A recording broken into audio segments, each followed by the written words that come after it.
18 കൊല്ലം ഉണങ്ങാത്തൊരു മുറിവ്. അത് എങ്ങനെ ഉണ്ടായത്? അത് കിട്ടിയത്. അതെ, 18 കൊല്ലമായിട്ട് കാലിൽ ഉണങ്ങാത്തൊരു മുറിവായിട്ട് ഈ 18 കൊല്ലവും കാണിക്കാത്ത ചികിത്സകളില്ല അല്ലേ? കുറേ ചികിത്സ ചെയ്തില്ലേ? മരുന്ന് കഴിച്ചു, പിന്നെന്തൊക്കെ ചെയ്തു? അത് പക്ഷെ എന്നിട്ട് അതിൻ്റെ അവസ്ഥ എന്തായിരുന്നു? മുറിവ് കൂടുന്നതല്ലാതെ കാലിലൊരു വലിയ വ്രണമായിരുന്നു. നിങ്ങളൊന്ന് കാണണമായിരുന്നു. വലിയ വ്രണത്തിൽ കൂടെ അതിങ്ങനെ വെള്ളമൊക്കെ ഒലിച്ച് അങ്ങനെ ഒരു വല്ലാത്ത അവസ്ഥയിലിരിക്കുന്ന ഒരു വ്രണം. 18 വർഷം, 1-2 അല്ല. നമുക്കറിയാം, ഒരു സ്ത്രീയെ, കൂനുള്ള സ്ത്രീയെ 18 വർഷം കെട്ടിട്ടുന്ന പോലെ തന്നെ ഒരു വലിയ വ്രണം ഈ ബ്രദറിൻ്റെ കാലിൽ ഉണ്ടായിരുന്നു. 18 വർഷമായ വലിയ മുറിവ് ഉണങ്ങി. ഇത് കണ്ടോ, ഈ കാലിൻ്റെ ഉണങ്ങി ആ വെളുത്ത തൊലിയെല്ലാം വന്നാൽ കവർ ചെയ്ത്. 18 വർഷമായിട്ട് മെഡിക്കൽ സയൻസിന് നിങ്ങൾ കയ്യടി ഇത് പോരാ. കാരണം 18 വർഷമായിട്ട് ഒരു ഡോക്ടേഴ്സിനും ഒരു മെഡിസിനും ചെയ്യാൻ പറ്റാത്തത് ഒറ്റ പ്രാർത്ഥന. ഈ ഹാളിൽ വെച്ച് നടന്ന പ്രാർത്ഥനയിൽ, ഈ ഫ്രണ്ടിൽ വെച്ചാണ് പ്രാർത്ഥിച്ചത്. ഈ ഫ്രണ്ടിൽ വെച്ച് നടന്ന പ്രാർത്ഥനയിൽ ദൈവം സൗഖ്യപ്പെടുത്തി. ഹല്ലേലൂയ. ബ്രദറെ, നമുക്ക് ചില ആളുകൾക്ക് വ്രണം ശരീരത്തിൽ വന്നിട്ട് ചിലപ്പോൾ കാലിലോ കയ്യിലോ ഒക്കെ വന്നിട്ട് അത് ഉണങ്ങാതെ നിൽക്കുന്നു. എത്ര ചികിത്സിച്ചാലും മാറാത്തൊരവസ്ഥ. പല രീതിയിലുള്ള നാട്ടുവൈദ്യം, ഇംഗ്ലീഷ് മരുന്നൊക്കെ ചെയ്തിട്ടും അത് മാറാതെ വരുന്നത് എന്തുകൊണ്ടാണ് അങ്ങനെ ഒരു അവസ്ഥ ശരീരം? അതായത് നമുക്ക് അവർ നോക്കുമ്പോൾ കാണാം ഇങ്ങനെ വ്രണം കൂടി കിടക്കും. എന്നാൽ നമുക്ക് ഒരാൾ 18 വർഷമായിട്ട് ഒരാൾ ഇതേ രീതി വന്നായിരുന്നു. അയാളുടെ വ്രണം ഉണങ്ങുന്നില്ലായിരുന്നു. അത് പിന്നീട് ആ വ്രണത്തിൽ അവസാനം ഹോളി വാട്ടർ, നമ്മുടെ ജീസസ് വിഷൻ്റെ ഹോളി വാട്ടർ തളിച്ചിട്ട് ഓപ്പറേഷൻ ബോണ്ടേജ്, സബ്ജുക്കേഷൻ ബോണ്ടേജ് എന്ന് പറയും. ഈ 2 ബോണ്ടേജ് അഴിച്ച് കഴിഞ്ഞപ്പോഴാണ് അയാൾക്ക് വിടുതലായത്. പിന്നെ അദ്ദേഹത്തിൻ്റെ അസുഖം വന്നിട്ടില്ല, ഉണങ്ങി തന്നെ ഇരുന്നു. അത് ഡെസ്റ്റിന് അറിയാമല്ലോ, നാസുഹോളിയിൽ വെച്ച് നടന്നതാണ് നമ്മുടെ വീഡിയോ. അദ്ദേഹത്തിന് ഇപ്പം എങ്ങനെ 2003 വർഷം കണ്ടായിരുന്നു വന്നു ഇപ്പം അല്ലേ? 3 വർഷമായി. അത് ഓൾറെഡി ഒരാഴ്ച കഴിഞ്ഞപ്പോൾ ഫുള്ള് ഹീലായി. ഒരു മാസം കഴിഞ്ഞ് ഞാൻ 7 പ്രാവശ്യമാണ് പ്രാർത്ഥന പറഞ്ഞത്. അതെ, കാരണം ആ വ്രണം കണ്ടു കഴിഞ്ഞാൽ നമുക്ക് ഒട്ടും എന്തുവായിരുന്നു വർഷങ്ങളെ 18 വർഷം എന്ന് പറയുമ്പോൾ അത് ഇങ്ങനെ ഒരു സ്പൂൺ കൊണ്ട് എടുത്തു കഴിഞ്ഞാൽ ഒരു വലിയൊരു തുള വീഴും. അതെ, ആ രീതിയിലേക്ക്. പക്ഷെ അത് ഒരാഴ്ച കൊണ്ട്, 1 വീക്ക് കൊണ്ട്. ഞാനത് അഴിച്ച് കണ്ടപ്പോൾ ശരിക്കും പറഞ്ഞാൽ പേടിച്ചു പോയി. ഡെസ്റ്റും കൂടെ ഉണ്ടായിരുന്നു. ഞാൻ കൂടെ ഉണ്ട്, ഞാൻ ഷൂട്ട് ചെയ്തായിരുന്നു, ഞാൻ ആ ഫോണിൽ ഷൂട്ട് ചെയ്തായിരുന്നു. അപ്പോൾ എന്താണ് ഓപ്പറേഷൻ ബോണ്ടേജ് എന്ന് പറഞ്ഞാൽ അറിയാമോ? നമ്മളെല്ലാം, ഞാനിപ്പോൾ എപ്പോഴും പറയും ഓപ്പറേഷൻ ബോണ്ടേജ് എന്ന് പറയും. അതെന്താണെന്ന് അറിയാമോ? ശരീരത്തിൽ അധികാരം സ്ഥാപിച്ച് ഷാജ് അതിനെ പീഡിപ്പിക്കുന്നൊരവസ്ഥയിലേക്ക് വരുന്നൊരു ബോണ്ടേജാണ്. എന്നാൽ അത് സബ്ജുക്കേഷനാണ്. അത് സബ്ജുക്കേഷൻ്റെ ഒരു ഭാഗമാണ് പറഞ്ഞത്. ഓക്കെ.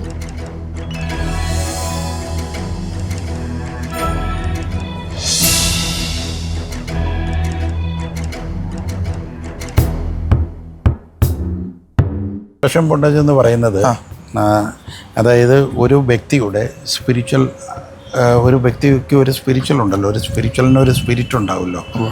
ആ സ്പിരിറ്റ് കംപ്ലീറ്റ് ഡാമേജ് ആക്കും.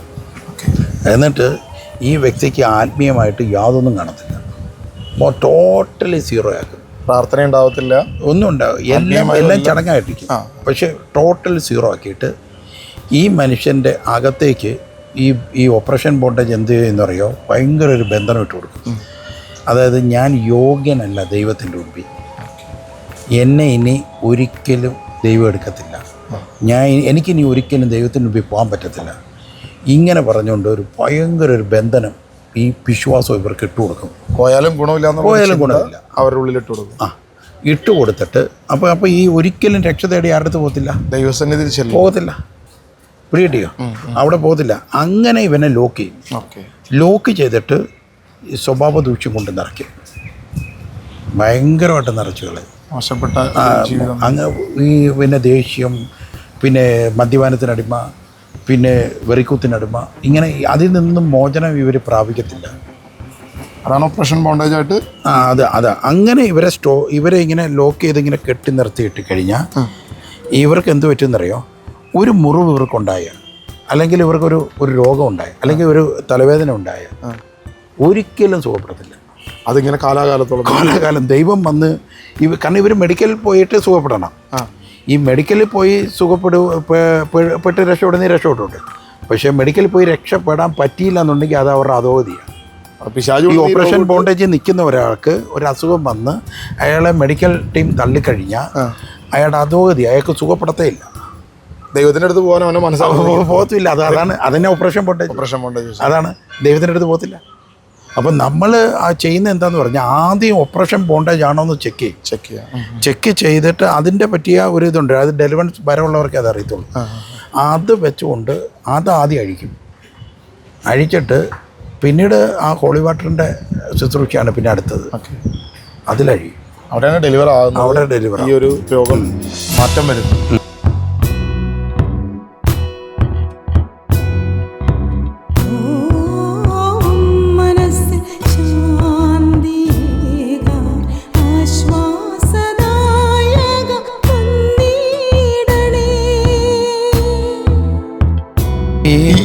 നമ്മൾ അന്ന് വന്ന വ്യക്തിക്ക് ഈ പ്രശ്നമായിരുന്നു, അതായത് ഓപ്പറേഷൻ ബോണ്ടേജ് ആയിരുന്നു. ഓപ്പറേഷൻ ബോണ്ടേജ് ഇല്ലാതെ ഇത്രയും സൗഖ്യപ്പെടാതെ ഇരിക്കത്തില്ല. 18 വർഷം പോകത്തില്ല. ഓപ്പറേഷൻ ബോണ്ടേജിൽ നിന്ന് ഇവരെ ഇതിലേക്ക് കൊണ്ടുപോകും. അതായത് സബ്ജുക്കേഷൻ എന്ന് പറയും, പീഡനം അടുത്ത ലെവലിലേക്ക് കൊണ്ടുപോകും. ആ ശരീരത്തെ പൂർണ്ണമായി അത് ഈ സബ്ജുക്കേഷൻ ബോണ്ടേജ് എന്ന് പറയുന്ന ഒരു ബോണ്ടേജ് ഒരു മനുഷ്യൻ്റെ ഫ്ലഷിൽ വരുന്നത് ആ വീടുമായിട്ട് ബന്ധപ്പെട്ട ആദ്യമേ വീടിനെ ബന്ധിക്കും. ഈ വീടിൻ്റെ ബന്ധനത്തിൽ നിന്നാണ് അവിടെ താമസിച്ചാണ് ഈ സബ്ജുക്കേഷൻ ബോണ്ടേജ് വരുന്നത്, ഒരു വ്യക്തിയിലേക്ക് വരുന്നത്. അങ്ങനെ വരുന്ന ആ ബോഡി, ആ ഫ്ലഷ് അവസാന സൈഡിലും മറിയിക്കാം, ആ മണ്ണ് അങ്ങനെ വരുന്ന ആ ഫ്ലഷിൽ അയാളുടെ അപ്പോൾ എന്താണ് ശരീരത്തിലാണ് ആയത് അല്ലേ? ഇപ്പോൾ സോള് ഫ്രീ അല്ലേ? അതാണ് ശ്രദ്ധിക്കേണ്ടത്. ഇവൻ്റെ ശരീരത്തിലാവുകയല്ലേ ചെയ്യുന്നത്. അപ്പോൾ ഇവൻ്റെ സോൾ എന്തുവാണ്? സോള് ഫ്രീ ആണ്. സോള് ഫ്രീ അല്ലേ? വേറെ പ്രോബ്ലം ഒന്നുമില്ല. അപ്പോഴാണ് ഓപ്പറേഷൻ ബോണ്ടേജ് ആക്കുന്നത്. അപ്പോൾ ഈ ഓപ്പറേഷൻ ബോണ്ടേജിൽ സോള് മാനസാന്തരം ഉണ്ടോ? ഇല്ല. ഞാൻ യോഗ്യനല്ല, ദൈവത്തിൻ്റെ ഒപ്പം ചെല്ലാൻ യോഗ്യനല്ല, പാടില്ല. പിന്നെ ഏതെങ്കിലും ഒരു ബലഹീനതയിലായിരിക്കും ഈ സോള് കിടക്കുന്നത്. അപ്പോൾ അങ്ങനെ വരുമ്പോൾ ഇപ്പോൾ ഒന്നുകിൽ ക്ഷിപ്രകോപം, അല്ലെങ്കിൽ പിന്നെ നിരാശ, അല്ലെങ്കിൽ ആകുലത, അങ്ങനെ എന്തെങ്കിലും കാര്യത്തിൽ ഈ സോള് തളഞ്ഞു കിടക്കും. അതിൽ ലോക്ക് ചെയ്തിടും. അതിനെ ലോക്ക് ചെയ്തിടും. അങ്ങനെ ലോക്ക് ചെയ്ത് കഴിയുമ്പോഴത്തേക്ക് ഒരു കാരണവശാലും ഇവൻ്റെ സോളും പോയി, ഇവൻ്റെ ഫ്ലഷും പോയി. അങ്ങനെ വരുമ്പോൾ എത്ര മരിക്കുന്നത് വരുമ്പോൾ ഇത് അന്ന് നമുക്ക് ഈ സൗഖ്യം ഈ കാലിന് നടന്നില്ലെന്നുണ്ടെങ്കിൽ അയാളുടെ കാലം ഇന്നും കണ്ടേനെ. പിന്നെ ഇതിൻ്റെ ഒരു പ്രശ്നം എന്ന് പറഞ്ഞാൽ ഇത് തിരിച്ചു വരാൻ ഭയങ്കരമായിട്ട് വെമ്പൽ കൊള്ളുന്ന സ്പിരിറ്റായത്. പുള്ളി ഇപ്പോഴും പ്രാർത്ഥനയ്ക്ക് വരുന്നുണ്ടോ? പ്രാർത്ഥനയ്ക്ക് വരുന്നുണ്ട്. ഇടയ്ക്ക് നിർത്തി പുള്ളി. അതായത് കണ്ടിന്യൂസ്ലി പണി ഇടയ്ക്ക് നിർത്തി കഴിഞ്ഞപ്പം അതിൻ്റെ ചെറിയ സിംറ്റംസ് സ്റ്റാർട്ട് ചെയ്തു. അപ്പോൾ പുള്ളിക്ക് പേടിയായി. ഒരു രോഗശാന്തിക്ക് വേണ്ടി സാധാ മനുഷ്യർ ദൈവത്തെ സമീപിക്കുന്ന രീതിയുണ്ട്. പക്ഷെ ആ രീതി വരരുത്. ഇത്രയും എൻ്റെ ജീവിതത്തിൽ ചെയ്ത ദൈവത്തെ ഞാൻ അത്രയും സ്നേഹിക്കണമെന്നൊരു മൈൻഡിൽ വേണം വരാനായിട്ട്. പിന്നെ അയാളുടെ ലൈഫ് മൊത്തം അത് കടപ്പെടണം. ഇത് അയാളുടെ ഇതിൽ തീർന്നിട്ടില്ല എന്നുണ്ടെങ്കിലുണ്ടല്ലോ, ഇത് അടുത്ത തലമുറയിലേക്ക് വേറെ ഏതെങ്കിലും തരത്തിൽ ഈ ബോണ്ടേജ് ട്രാൻസ്ഫർ ആവും. ഇപ്പൊ ക്ലിയർ ആയോ? ഞാൻ പറഞ്ഞത് ക്ലിയർ ആണ്. അതായത് ഒരു വ്യക്തിക്ക് സോളും ശരീരമുണ്ട്. ഇത് രണ്ടിനെ ലോക്ക് ചെയ്ത് കഴിഞ്ഞാൽ ഇതുപോലെ അസുഖം വന്നാൽ മാറത്തില്ല. ഓപ്പറേഷൻ ബോണ്ടേജ് ആണെങ്കിൽ പിന്നീട് ആ വ്യക്തി താമസിക്കുന്ന വീടുമായി ബന്ധപ്പെട്ട് വേണമെന്നുണ്ടെങ്കിൽ സബ്ജുക്കേഷനിലേക്ക് വരെ എത്താം. വീടിൽ നിന്ന് വീട് ബന്ധനമായി കഴിഞ്ഞാൽ അത് സബ്ജുക്കേഷൻ ബോണ്ടേജ് എന്ന് പറയുന്ന ബന്ധനത്തിലേക്ക് മാറും എന്ന് പറയുന്നത് പീഡനമാണ്. മാനസിക പീഡനം, ശരീരത്തിലെ പീഡനം, ഈ എല്ലാ പീഡനവും ഉണ്ടാകും.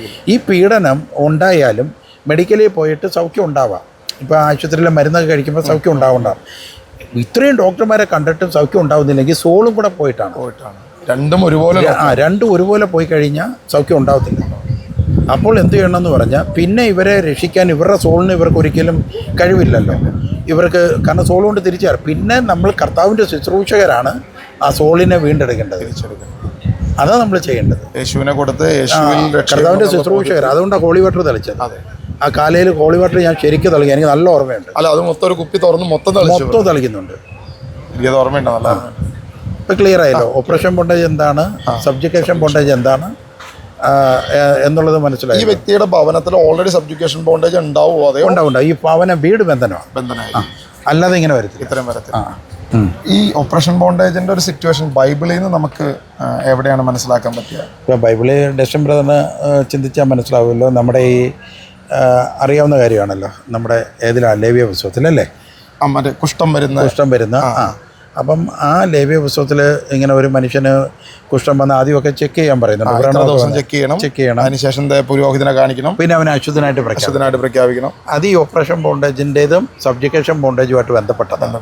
അത് ബന്ധനമാണെന്നാണ്. ഈ വീടിന് പൂപ്പൽ വരുന്ന അശുദ്ധി എന്ന് പറയുന്നത് ബന്ധനത്തിൻ്റെ വേറൊരു ഭാഗമാണ്. അതുകൊണ്ട് അശുദ്ധനായിട്ട് പ്രഖ്യാപിക്കണം എന്ന് പറഞ്ഞാൽ അവന് പിന്നെ സഭയിൽ ഇരിക്കാൻ പറ്റത്തില്ല. കാരണം അത് പകരും, സമൂഹത്തിൽ നിന്ന് അത് പകരുന്നത് കാരണമാണ് ദൈവം അത് പറഞ്ഞത്. അന്നത്തെ കാലത്ത് പകരും. ഈ ബന്ധനത്തിൻ്റെ പ്രത്യേകത അത് തന്നെ, ഇത് ട്രാൻസ്ഫർ ആകും. ബന്ധനം ഒരാൾ തന്നെ സ്റ്റോപ്പായി ഈ ലോകത്ത് നിന്നൊക്കെ പോകാൻ പറ്റത്തില്ല. ഇപ്പം ഡെസ്റ്റിൽ ഒരു ബന്ധനം കൂടെ ഉണ്ടെങ്കിൽ അത് ഒരിക്കലും ഡെസ്റ്റിൻ്റെ കുടുംബത്തിൽ നിന്ന് പോകത്തില്ല. അപ്പം ഞാൻ മരിച്ചാലും അത് അടുത്ത ആളിലേക്ക് പോകും, അടുത്ത വ്യക്തിയിലേക്ക്, അതിലെ കുടുംബത്തിൽ കാണും. ഡെസ്റ്റിൻ ഈ സ്പിരിറ്റ് എന്ത് പാപം ചെയ്തപ്പോഴാണോ ഡെസ്റ്റിനിൽ വന്നത്, അതേ പാപം പിൻതലമുറക്കാർ ചെയ്യുമ്പോൾ അവരിലേക്ക് കയറും. അതിന്റെ കാരണം പൂർവ്വശാപത്തെ കുറിച്ച് പറയുന്നത് അതേ തന്നെയാണ്. നീ അതേ പാപം ചെയ്താൽ അത് തന്നെ നീ വരും, അല്ലെങ്കിൽ അപ്പന്റെ ഇത് അതായത് അപ്പൻ ചെയ്യുന്ന പാപം മകന്റെ മേൽ വരുത്തില്ലെന്ന് എസെക്കിയേൽ പറയുന്നുണ്ട്. പക്ഷേ അവൻ ചെയ്യുവാണെങ്കിൽ വരുമെന്നും പറയുന്നുണ്ട്. അതേ ഇതിൽ തന്നെ തൊട്ടപ്പെടുത്ത് ഇവൻ ചെയ്യാതെ ഇവൻ നീതി പ്രവർത്തിക്കുകയാണ്. അപ്പൻ ചെയ്ത പ്രവൃത്തി ചെയ്യാതെ നീതി പ്രവർത്തിക്കുകയാണെങ്കിൽ ഇവന് വരുത്തില്ല. ഞാനെന്തുവാ പറഞ്ഞത്, അവൻ ആ പാപം ചെയ്ത ഡെസ്റ്റിൻ ബ്രദർ ഏത് കാര്യം ചെയ്തപ്പോഴാണോ ഈ ഒരു വിഷയം വന്നത്, ആ വിഷയം തന്നെ എന്ത് സംഭവിക്കുകയാണ്, ട്രാൻസ്ഫർ ആവും. ട്രാൻസ്ഫർ ആകും. അവൻ ചെയ്യുമ്പോൾ ട്രാൻസ്ഫർ ആകും. അതേ സ്പിരിറ്റ് ഇവിടേക്കും ട്രാൻസ്ഫർ ആവും. അപ്പൊ അധികാരമായി അവന്, സ്പിരിറ്റിന് അധികാരമായി, വാതിൽ തുറന്നിട്ടുള്ളൂ. അങ്ങനെയാണ് കയറുന്നത്. അത് ശരിക്കും ഈ പുതിയ നിയമത്തിൽ യേശു തന്നെ പറയുന്നുണ്ടല്ലോ, നീ ഇപ്പൊ 10 കുഷ്ഠരോഗികളെ സുഖപ്പെടുത്തി, ദേവാലയത്തിൽ പോകാൻ പറയുന്നു, ഒരാൾ മാത്രം വന്ന് തിരിച്ച് നന്ദി പറയുന്നു. ഈ സിറ്റുവേഷൻ തന്നെയാണ്. ബോണ്ടേജ് അഴിക്കുക. യേശു ചെയ്തത് പച്ചയ്ക്ക് ബന്ധനം അഴിക്കുക. ഇത് വർഷങ്ങളായി ഈ വർഷങ്ങളായി മുറിവുകളും വ്രണമായിട്ട് നിന്നവൻ്റെ ഒറ്റ അഴിപ്പ്, അതോടുകൂടി ആ 10 സുഖപ്പെട്ടു.